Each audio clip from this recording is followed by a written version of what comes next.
আসসালামু আলাইকুম, সবাই কেমন আছেন? আশা করছি সবাই আল্লাহর অশেষ রহমতে ভালো আছেন। তো এটা হচ্ছে সকল বেলার ব্লগ। তো আজকে হচ্ছে বাসায় মেহমান ছিল।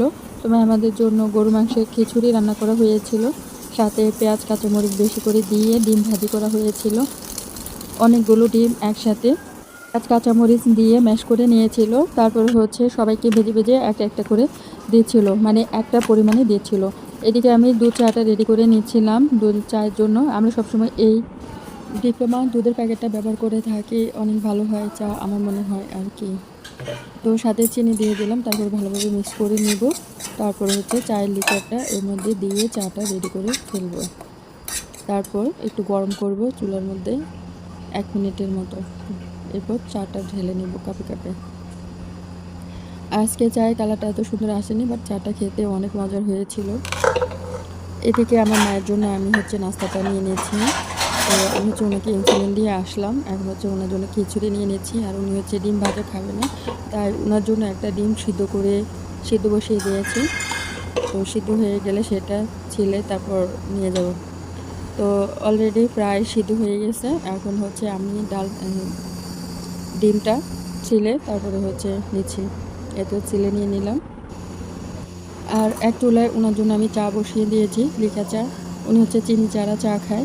তো বেশিরভাগ সময় ডায়াবেটিস চা আছে ওইটাই দিই, আজকে হচ্ছে এভাবে দিচ্ছি। তো চাটা আমি বানিয়ে নিয়েছি, কালারটা অনেক সুন্দর হয়েছে। আমি লিকা চা অনেক সুন্দর করে বানাই। আদা কুচি দেই আর একটু লেবু কুচি করে দেই। বাট আমি যখন নিজে খাই তখন লেবু কুচিটা বেশিরভাগ সময় দিই না, কারণ লেবুটা দিলে একটু চাটা টক টক হয়ে যায়। আর যদি আপনি লেবুটা না দেন, শুধু আদা দেন, তাহলে কিন্তু এই চাটা দিয়ে আপনি বিস্কিটও খেতে পারবেন। আর যদি লেবু দেন তাহলে বিস্কিটটা খেয়ে মজা পাওয়া যায় না। তো আমি হচ্ছে আসরের সময় বেশিরভাগ সময় চা বানালে তো একটা বিস্কিট খাই নামাজ পড়ার পর। বেশিরভাগ সময় দুধ চা দিয়ে খাই, মাঝে মাঝে রং চাটা খাই, তখন হচ্ছে আমি লেবুটা দিই না। তো ওনাকে নাস্তাটা দিয়ে আসলাম, দিয়ে দধি নিয়ে নিলাম, নিয়ে আমি হচ্ছে রুমে চলে এসেছি। দধি খাবো। আমি হচ্ছে খিচুড়িও খাই নাই, কোনো নাস্তাই করি নাই, দধিটা নিয়ে আসলাম। তো এই দধিটা খাওয়ার পর আমি হচ্ছে আর কিছুই খাই নাই, একদম দুপুরের পর ভাত খেয়েছিলাম। আর আমার অনেক শরীর খারাপ হয়ে গেছিলো। আর এখানে হচ্ছে রুমের মধ্যে এসে দেখি বা আমার টেরাসের মধ্যে অনেক মশলাপাতি রোদে দেওয়া হলো। তো আমি হচ্ছে একটু ভিডিও করে নিচ্ছি। অনেক ধরনের মশলা, এখানে সব ধরনের মশলাই আছে। তো এগুলো হচ্ছে গুঁড়ো করে নেওয়া হবে, কিছু রেখে দেওয়া হবে।